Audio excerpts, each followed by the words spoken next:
clase, si tienen una duda con la clase, lo buscan en el libro. ¿Ya? Ya digo. Entonces, ¿qué es o cuál es el objetivo de esta clase? Por supuesto que identificar las anomalías de las estructuras de los dientes, y también vamos a comprender cuál es el origen o qué se asocia a por qué estas patologías se van a desarrollar. ¿Ya? Entonces, ¿cuáles son los contenidos? Vamos a hablar de hipoplasia del esmalte, que esta puede ser adquirida generalmente, en donde se denominan dientes de Tartner, sobre todo si tienen origen inflamatorio. También tenemos a la fluorosis, este exceso de partículas de flúor que va a raptar ya o va a agarrar algunas proteínas que son necesarias para el desarrollo del esmalte de manera normal. Entonces, después el diente tiene un aspecto que no corresponde y una superficie con alteraciones con respecto a la reflexión de la luz. Y también tenemos anomalías hereditarias, en donde están las muy queridísimas amelogénesis imperfectas y las dentinogénesis imperfectas. Además, adicionalmente a esta categoría existen las displasias dentinarias, ¿ya? Se van a remitir a lo que dice la clase, pero el doctor Álvaro, que lee mucho de esta cuestión de pato, que es megafome, yo sé que para ustedes es megafome, normalmente en patología solo existe amelogénesis imperfectas y dentinogénesis imperfectas. Estas displasias se metieron acá, a esta categoría, a las dentinogénesis, ¿ya? Pero ustedes se aprenden las tres categorías, ¿ya? No cambian nada porque es lo mismo, ¿ya? Solo que aquí se pasan como que fueran entidades diferentes.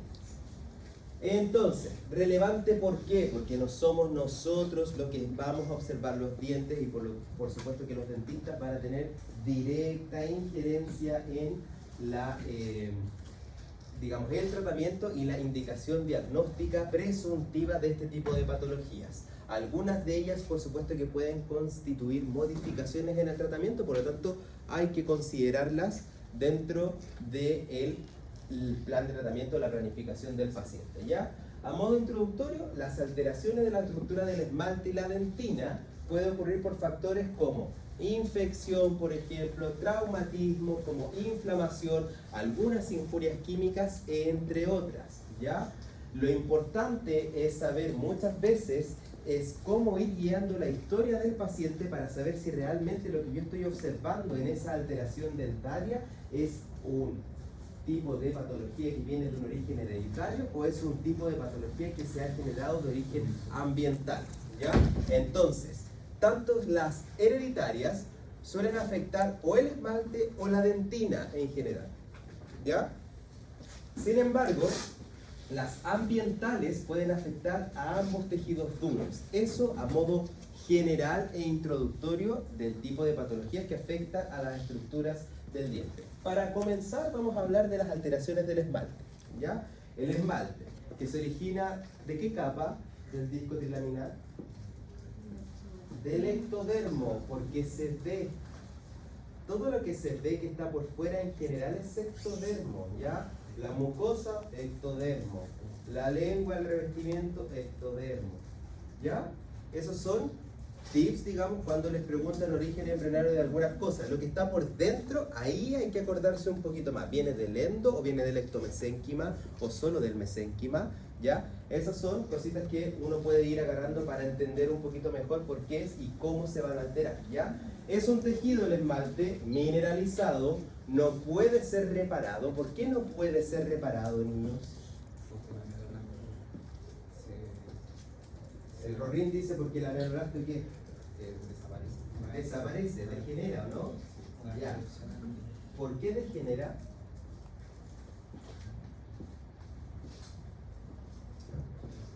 Ya, más fácil. ¿Cómo se forma un diente?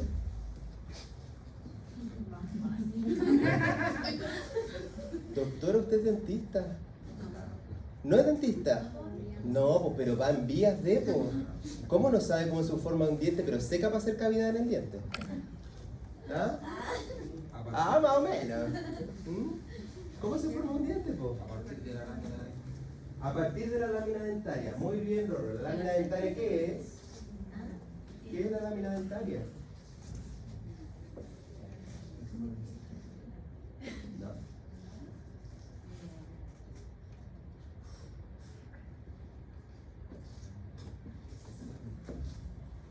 ¿Qué es la lámina dentaria?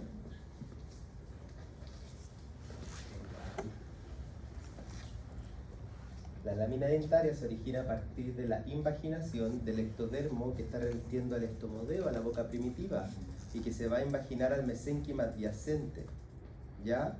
Esa invaginación va a dar origen al tejido ectomesenquimal, y a partir del tejido ectomesenquimal, cuando las células se condensan, empiezan a formar las yemas dentarias, los folículos, los futuros folículos dentarios. ¿Ya? Pero antes que se forme realmente el diente, debe pasar por el proceso de formación del órgano del esmalte. ¿Sí o no? En el órgano del esmalte hay una capa externa que va a ser revestida por células cilíndricas altas, ¿ya? Pero que después esas comadres se van a diferenciar en ameloblastos, y las de la capa interna se van a diferenciar en odontoblastos. Entonces, este órgano reducido del del esmalte, que entre medio tiene retículo estrellado, ¿ya? En las puntitas, en las zonas extremas, se va a invaginar para formar la vaina radicular epitelial de Hedwig, para formar la raíz de los dientes, ¿ya? Ahí, cuando se unen, son carentes de retículo estrellado, por lo tanto su nutrición ya no viene a partir de esas células que eran estrelladas, ¿ya? Los ameloblastos, como están en la capa externa, ¿ya? Como están por fuera, estos compadres sintetizan el esmalte. ¿En qué sentido? ¿Hacia dónde? Por aposición, pero ¿hacia dónde? Hacia... Para allá está la raíz. Ya, para allá está la raíz. Y yo soy el ameloblastoma. Perdón, el ameloblasto. ¿Voy a formar esmalte para allá o voy a formar esmalte para acá? Hacia la corona, ¿verdad? No. El ameloblasto forma esmalte hacia allá, porque este compadre después se degenera, po. Por eso el esmalte no puede reparar, po, niños. No, no les hace nada sentido. ¿No entendió? ¿Cómo no entiende por qué se degenera? ¿Pero qué no entiende de por qué? Porque la capa externa es de ameloblastos. Ya pues, doctora, tiene un plumón, no puedo seguir si eso me va a generar un trauma. No voy a poder dormir porque la doctora no se acuerda de esto. ¿Hay plumón por ahí?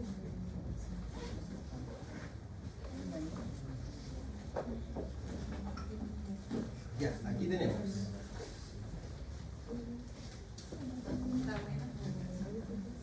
Se puede borrar, yo creo.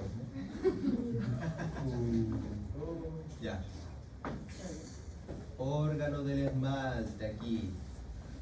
Lámina dentaria. Aquí está conectado hacia el estomodeo. ¿Ya? Aquí se empiezan a condensar células para que van a formar la papila dentaria.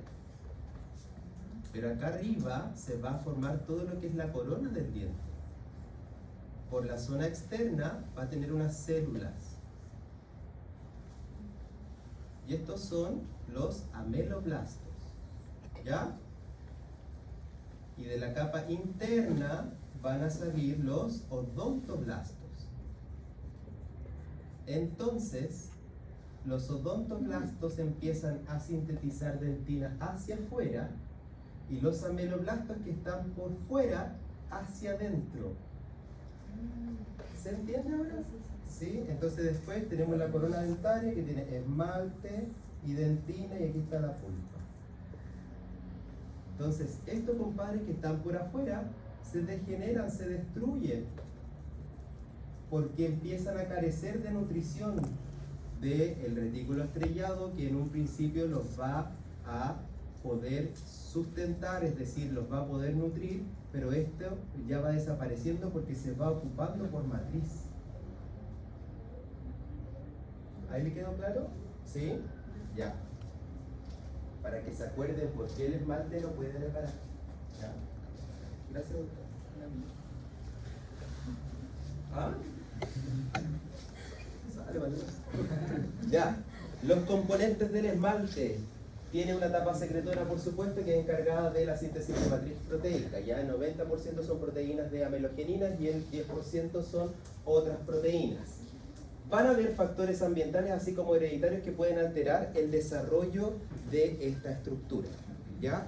Y es que el esmalte en general se va a resumir, la formación del esmalte se va a resumir en 3 etapas, ¿ya? En la etapa de la elaboración de la matriz, en la etapa de la mineralización de la matriz y en la etapa de la maduración de la matriz, ¿ya? Entonces, en base a cuál es la etapa afectada, yo puedo ver las diferentes alteraciones que pueden ocurrir en el esmalte. ¿Vamos bien, niños? ¿Sí? Ya. La hipoplasia adquirida o local es uno de los primeros conceptos que debemos conocer, ¿ya? Involucra a 1 o 2 dientes. Como bien les dije en el inicio, ¿ya? En la introducción, generalmente las hipoplasias adquiridas locales se van a deber a los procesos infecciosos a nivel periapical de los dientes temporales que van a afectar al folículo del permanente que viene abajito, ¿ya? Si es que este proceso infeccioso entra en el folículo del diente permanente, eso puede eventualmente hacer que ese diente desarrolle de mala forma el esmalte, ¿ya? Y a eso lo denominamos diente de Turner, inflamación localizada o un trauma durante el desarrollo dental, ¿ya? Grado de hipoplasia, es decir, cuánta alteración va a tener el esmalte, va a depender, por supuesto, de la magnitud del estímulo, ¿ya? Y es que, por supuesto, yo tengo que ver cuáles van a ser los dientes que podrían ser eventualmente más afectados dependiendo de la localización entre el germen del permanente en relación a las raíces de los dientes temporales, ¿ya? Muchas veces a nivel periapical se pueden ver algunas alteraciones con respecto a la densidad del esmalte, ¿ya? Que va a ir variando dependiendo del grado de alteración o de hipoplasia que tenga. Entonces, clínicamente se pueden traducir en estos cambios de coloraciones que son más café, amarillentas, algunos autores dicen, también algunos relatan que son más marrones, la superficie incluso puede verse alterada, pero en general, cuando estas no son tan graves, muchas veces la superficie sigue siendo lisa, ¿ya? La hipoplasia adquirida generalizada sí o sí depende de algunos factores sistémicos que inhibieron la función ameloblástica en un periodo determinado, en estas etapas que yo les dije a grandes rasgos, ¿ya? Clínicamente van a ser líneas horizontales puntiformes, ¿ya?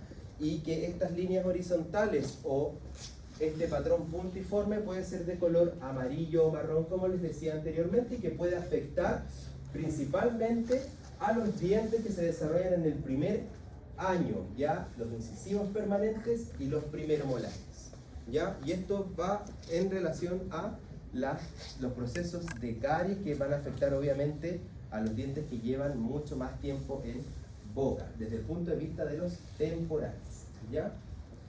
Entonces, clínicamente podemos ver incluso algunas pits que se les denominan estas fosas a nivel del esmalte, porque en esa zona está agenésico, se ha formado poco y nada, o muy alterado, ¿ya?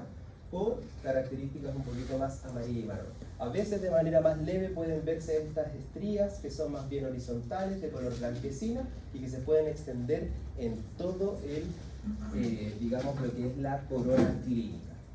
Desde el punto de vista de las hipoplasias adquiridas, como bien mencionamos, yo les dije que podría ser en la mayoría de los casos debido a un proceso inflamatorio, ¿ya? Sin embargo, existen otras alternativas que pueden llevar o concluir en una alteración del esmalte, como son la infección por sífilis, en donde se traduce en la sífilis congénita, en donde sí va a haber alteración en el desarrollo del esmalte. Recuerden los dientes de Hutchinson, y también digamos que las alteraciones que ocurren a nivel dentario, como es los dientes en forma de mora, que estos dientes pueden generar hipoplasias a nivel coronario, los dientes incisivos tienen esta forma bien de pala, ¿ya? Y que también van a tener complicaciones desde el punto de vista de la triada, es decir, alteraciones dentarias, así como también queratitis intersticial. ¿Y cuál era la otra? Sordera, ¿ya? Alteraciones también con respecto a la concentración de vitaminas. es otro de los motivos por los cuales se podría desarrollar una hipoplasia adquirida, así como también la injuria química que se debe generalmente o con mayor frecuencia a las concentraciones de flúor, ¿ya? La hipoplasia adquirida entonces, chiquillos, cambios de coloraciones evidentes y es desde el punto de vista clínico, la historia clínica, niños, es lo que más predomina en el tipo de diagnóstico de este tipo de patologías, ¿ya? Bueno, aquí tenemos las imágenes. ¿Qué serían estos, niños?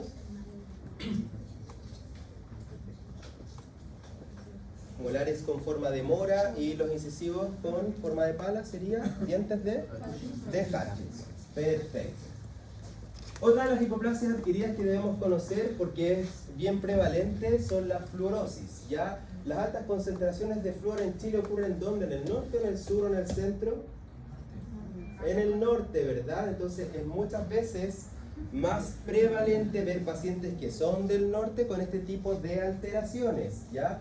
La ingestión excesiva de flúor puede provocar defectos en la formación del esmalte. ¿Por qué? Porque el flúor en exceso va a secuestrar algunas proteínas, entre las que destaca es la aminogenina, para que obviamente no se desarrolle el esmalte como corresponde, ¿ya? Y esto tiene que ver porque las partículas van a tener cargas, por eso es que se van a secuestrar, porque muchas veces tratan de generar una estabilidad, ¿ya? Esto altera, por supuesto, la reflexión de la luz y crea la apariencia de este color blanco tizoso, ¿ya? A veces, obviamente, este blanco tizoso, porque son alteraciones a nivel de la síntesis del esmalte, ¿verdad? Si el esmalte va generando los ameloblastos, cuando van sintetizando matriz de esmalte, van a producir las estrías de Retzius. Las estrías de Retzius son las líneas que hablan del crecimiento del depósito de matriz de esmalte, ¿ya? Cuando hay una estría de Retzius y otra estría de Retzius, se forma un montículo que se denomina periquematía, ¿ya? Eso es de histología, y a veces en la fluorosis no se acuerda.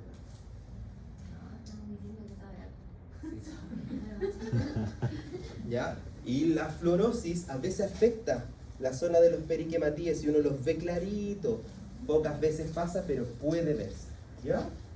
Entonces, la mayoría de las fluorosis son problemas estéticos, ya, niños, desde el punto de vista funcional no generan nada, ¿ya? Pero obviamente si es una mujer que le gusta la estética, se pone un nombre también para no irme funeque, ¿ya?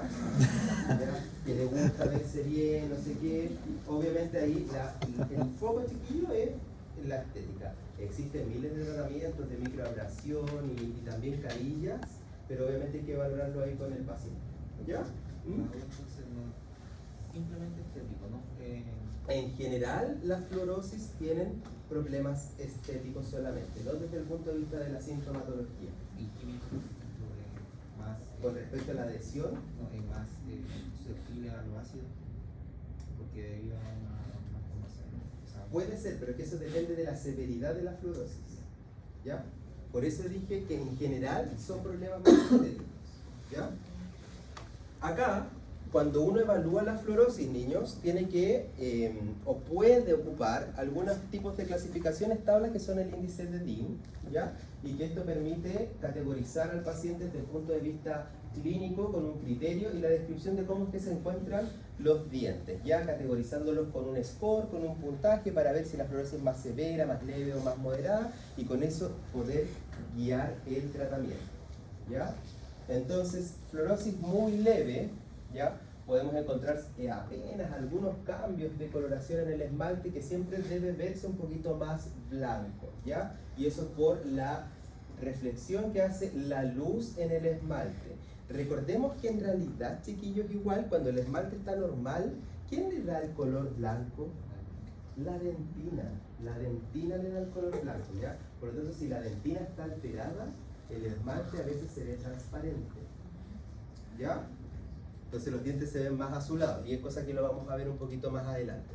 Cuando estamos moderados podemos ver obviamente un mayor grado de compromiso a nivel coronario de los dientes con estos cambios de coloraciones que son principalmente con líneas horizontales o áreas ya más blancas que van a comprometer a la corona dentaria. Desde el punto de vista más severo, por supuesto que aquí va a comprometer ya de manera estética en mayor medida al paciente, y ya con esto aquí nosotros podemos determinar, digamos, el tipo de tratamiento y cómo es que lo vamos a controlar. Ahora, chiquillos, ya habiendo visto lo que son las alteraciones del esmalte adquiridas o estas hipoplasias, vamos a pasar a las genéticas, ¿ya? Y aquí aparecen las amelogénesis imperfectas, ¿ya? Las amelogénesis imperfectas, niños, son un grupo de enfermedades, ¿ya? Un grupo de enfermedades que pueden ser autosómicas dominantes, autosómicas recesivas o ligadas a X, ¿ya? Estas enfermedades van a estar asociadas a alteraciones de proteínas que tienen que ver con la formación normal del esmalte. Entonces, lo van a alterar desde el punto de vista estructural, desde que el esmalte se desprende más fácil, desde que el esmalte da otra reflexión de la luz, desde que el esmalte genera unas fisuras, pits, estos hoyitos o fosas, ¿ya? O áreas completamente agenésicas, es decir, que falta esmalte en la corona dental, ¿ya? Entonces, bajo esa premisa, la amelogénesis imperfecta, por supuesto que es muy importante conocer. Con esto, niños, con una descripción de que son enfermedades hereditarias que pueden seguir cualquier patrón. Un paciente que tenga una alteración en los dientes, que ustedes lo ven en todos los dientes, piden una radiografía y el esmalte les da una alteración. ¿Qué es lo primero que empiezan a investigar en este paciente? Bien, Pablo, si tiene algún antecedente familiar, ¿verdad? La historia clínica es lo que más importa, ¿ya? Para saber, difícil de hacer los diagnósticos correctos, difícil, niños. Neville les expone, dice, las amelogénesis imperfectas y las dentinogénesis imperfectas son de difícil diagnóstico, pero hay algunas ayudas clínicas que podrían ir guiando a un buen resultado para el manejo de este tipo de pacientes, ¿ya? ¿Cómo vamos, niños? ¿Bien?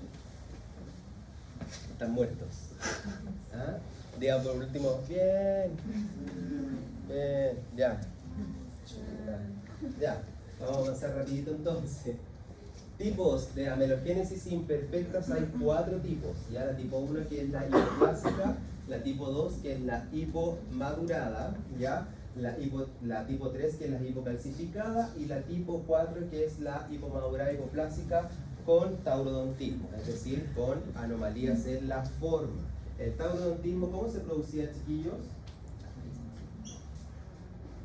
Una alteración en que las cámaras eran amplias. ¿Cuál es la etiología, doctora? Jester Su, acuérdense que yo me voy a atender con usted, pues. Y yo voy a estar así y le voy a decir, doctora, ¿cuál es la etiología del tipo que tengo en este diente? ¿Ya? ¿No se acuerda? Lo vio ayer. ¿Ah? Alteración de la invaginación de la vaina radicular de Herwig que va a formar las raíces. ¿Ya? Por eso, cuando esto se altera, esa invaginación se altera, la furca, por ejemplo, va a ocurrir más en la zona más apical y la cámara va a quedar grande. ¿Ya? Porque hay una alteración en esa invaginación. ¿Ya? Y la vaina radicular, chiquillos, de aquí nace, pues. De aquí nace porque aquí va a formar la raíz del diente. ¿Ya? ¿Qué significa al lado del tipo que diga Acá, el esto, XR o el XD? Esto, niños, es el patrón de herencia, ¿ya? Para que ustedes entiendan lo complejo de las amelogénesis imperfectas dependiendo de la proteína afectada. De hecho, dicen autosómicas dominantes, todavía en estudio, ¿ya? Y es que acá, obviamente, estos cuadros, chiquillos, son para más que nada graficar cuáles son algunas de las proteínas que pueden estar afectadas y que depende también de la proteína que se va a ir a codificar, dependiendo en cuál es la secuencia en donde está mutada, ¿ya? Entonces eso va a dar otra expresión fenotípica, ¿ya? Es decir, de lo que uno ve, ¿ya?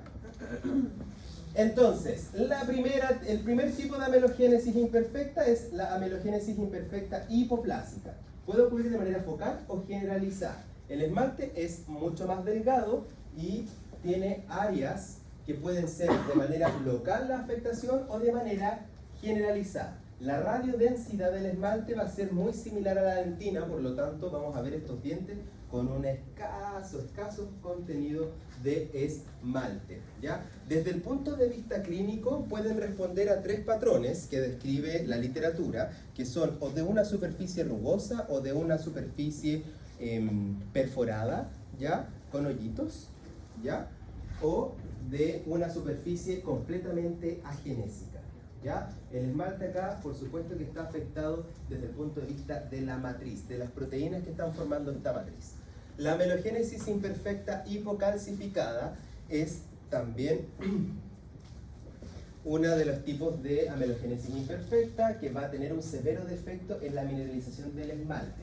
Acá ya hay cambio de coloración como tal en los dientes, ¿ya? Y la literatura, Neville sobre todo, los describe como cheesy, como que fueran queso, ¿ya? Y hace mucho sentido, pues son súper amarillos, ¿ya? A diferencia de lo que ocurre con la amelogénesis imperfecta hipoplásica, en donde el color seguía siendo un poquito más blanco, ¿ya? Ustedes pueden preguntarse, profe, ¿y esas alteraciones que ocurren en la superficie de los dientes? Por ejemplo, usted nos dijo que en la hipoplásica ocurren 3 tipos de alteraciones de superficie. Que hayan áreas totalmente agenésicas o que hayan áreas que son como de pits, de puntitos que estén en la superficie o de que una superficie rugosa. En verdad, la combinación clínica de eso se puede observar en cualquiera de las 3 de tipos que vamos a ver, ¿ya?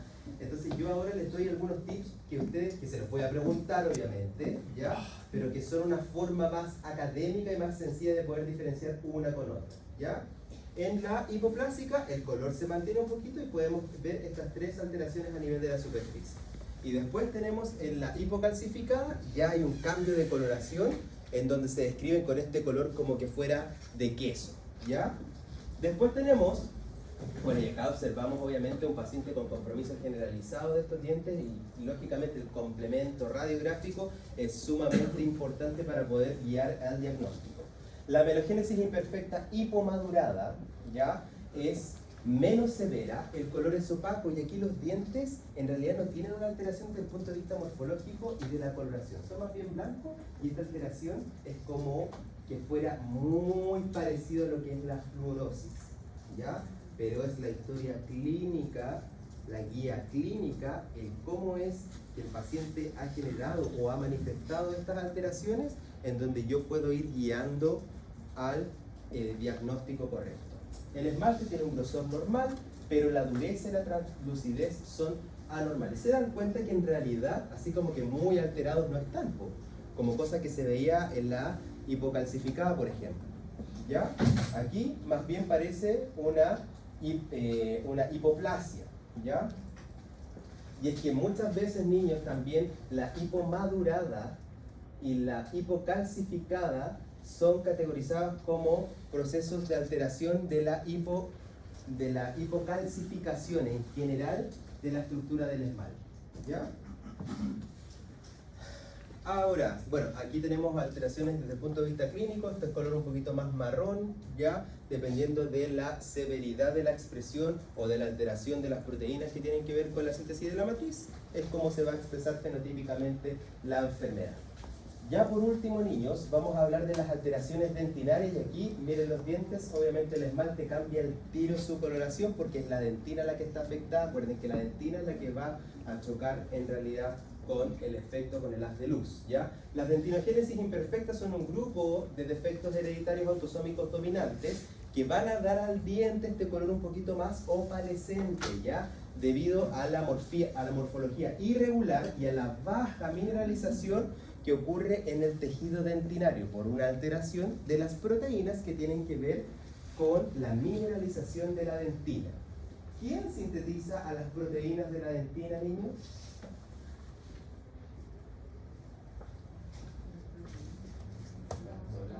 El odontoblasto, ¿ya? El odontoblasto es el que sintetiza las proteínas de la dentina. La dentina, en el 100%, tiene un 70% de minerales, un 10% de agua y un 20% orgánico, ¿ya? Ese componente orgánico, por supuesto, que va a estar en gran medida formado por fibras colágenas, ¿ya? Porque es el componente orgánico. La expresión de los genes que sintetizan en mayor medida el colágeno tipo 1, que es el que se encuentra en la dentina, va a ser guiado por el gen COL1A1 y el COL1A2. Eso es lo que se indica acá arriba, ¿ya? Sin embargo, menos o en el 20% del otro componente orgánico va a estar formado por proteínas no colágenas, y entre esas destaca la cialofosfoproteína dentinaria. Y es aquí el problema. Cuando la cialofosfoproteína dentinaria está alterada, cuando se altera el proceso de clivaje, es decir, ella cuando se corta va a generar otras 3 proteínas hijas, ¿ya? Pero cuando ese proceso está alterado y lleva a una mutación, por ejemplo, en las proteínas de la fosfoproteína dentinaria que tiene que ver con la síntesis de con la mineralización, perdón, de la dentina, es donde se traducen este tipo de patologías, ¿ya? Más que alguna alteración en las proteínas colágenas, que eso quede claro, y esa es una diferencia con la osteogénesis imperfecta, con las alteraciones en la maduración del tejido óseo, que es otra patología. Entonces, cuando uno lo evalúa, la dentinogénesis imperfecta, desde el punto de vista de las mutaciones, por supuesto que también uno puede agarrar la proteína y partirla en 1000 pedazos y ver cuál es el exón, la zona localizada que presenta la mutación, y guachulero. Eso en verdad no importa, lo importante aquí es comprender que tiene una base molecular que es bastante compleja y que dentro del tejido que va a estar afectado en este tipo de patologías principalmente es la dentina. ¿Qué proteínas? Son proteínas que se afectan, las proteínas no colágenas, son las que se van a traducir principalmente en las dentinogénesis imperfectas, ¿ya? 3 tipos de dentinogénesis imperfecta, tipo 1, 2 y 3, ¿ya? Y que por supuesto van a tener una presentación clínica. Clínica que los dientes van a ser opalescentes con este color un poquito más gris azulado. El esmalte en general está normal, pero se desprende con facilidad, porque esa unión amelodentinaria no está ocurriendo como corresponde, ¿ya? Entonces, al examen clínico es fácil desprender el esmalte y que la dentina se exponga. Si la dentina se expone, obviamente que la oclusión va a llevar a que los dientes se desgasten más rápido, ¿sí o no? Y que se produzca entonces adhesiones en ellos, ¿ya? Radiográficamente, las coronas se describen como abultadas con una constricción cervical. Eso lo pueden ver en la gran lista de patologías que afectan a la dentina. Esta descripción es como muy clásica. Las raíces son delgadas y muchas veces hay obliteración de la cámara pulpar, así como también de los conductos radiculares. Y por supuesto que estas van a tener un compromiso que puede ser o localizado o generalizado en la mayoría de los casos, ¿ya? Recordar obviamente que como cualquier enfermedad, principalmente autosómica dominante, las enfermedades autosómicas dominantes son en general de penetrancia incompleta y de expresividad variable, por lo tanto fenotípicamente pueden cambiar, ¿ya? Teniendo una base molecular similar, ¿ya?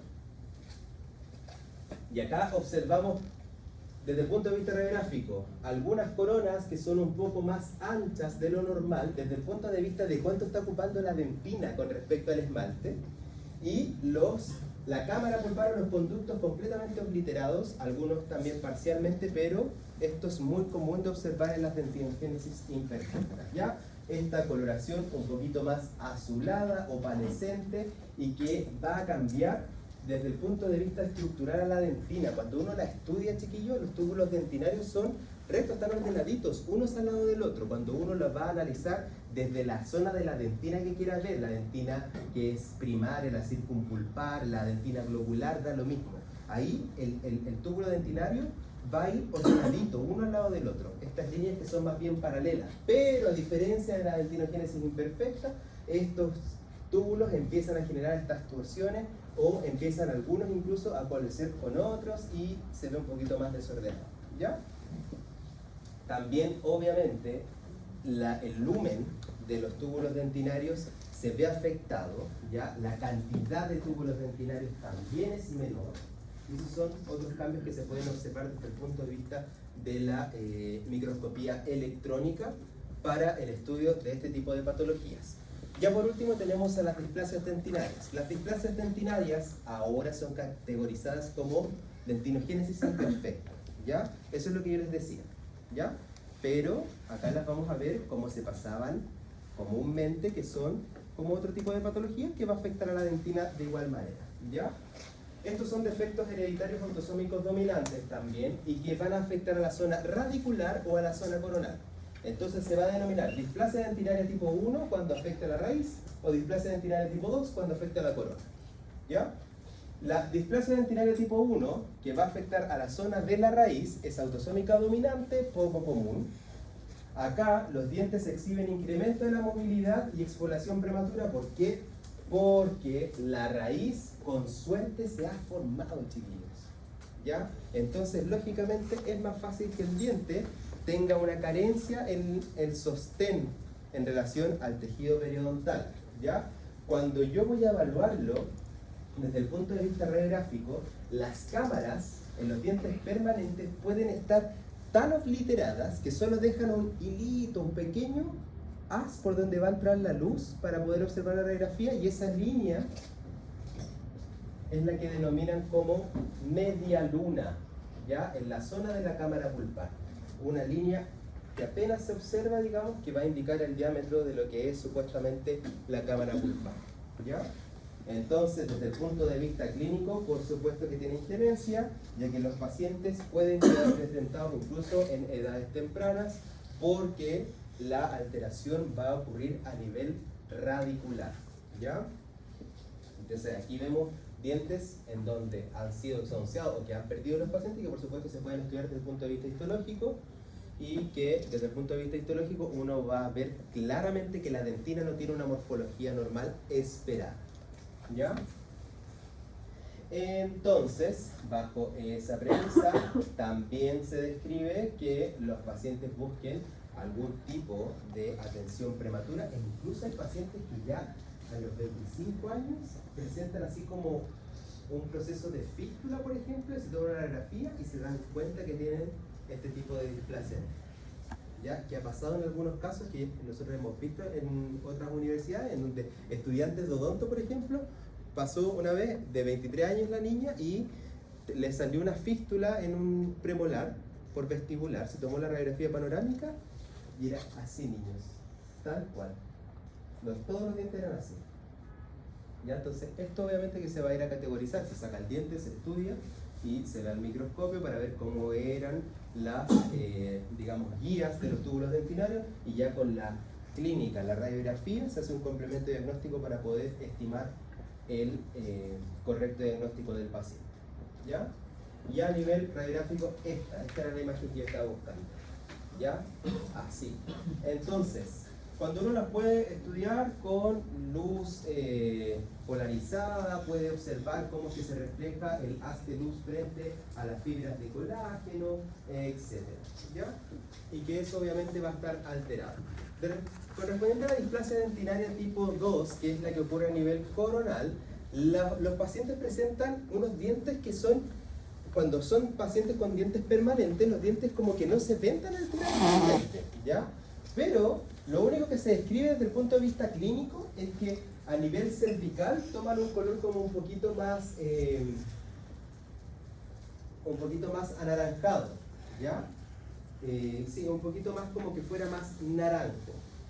Entonces, bajo esa premisa, uno puede ir a estudiar esa zona. ¿Por qué? Porque la zona coronal, la zona que se ve más afectada desde el punto de vista con respecto a la malformación de este tipo de tejidos, es la zona cervical, la constricción cervical, ¿ya? Acá, lo único que indican las flechas son que esta paciente, aparte de esta alteración dentinaria, está cursando con dientes que tienen taurodontismo, ¿ya? Asociado.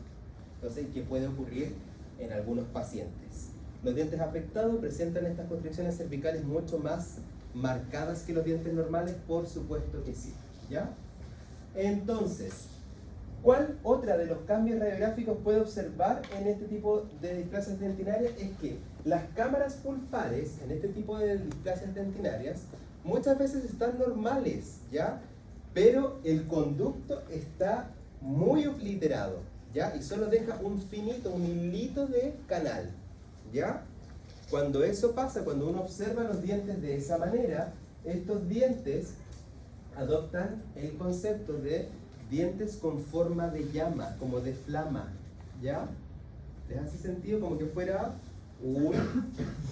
aquí, por ejemplo, como que fuera una vela, aquí la llama y acá el hilito, ¿ya? Ahora también lo pueden encontrar en la literatura que parecen tubos de ensayo, tubos de seguridad de laboratorio, cuestión que uno la tuve que buscar porque obviamente nunca había visto ese tubo.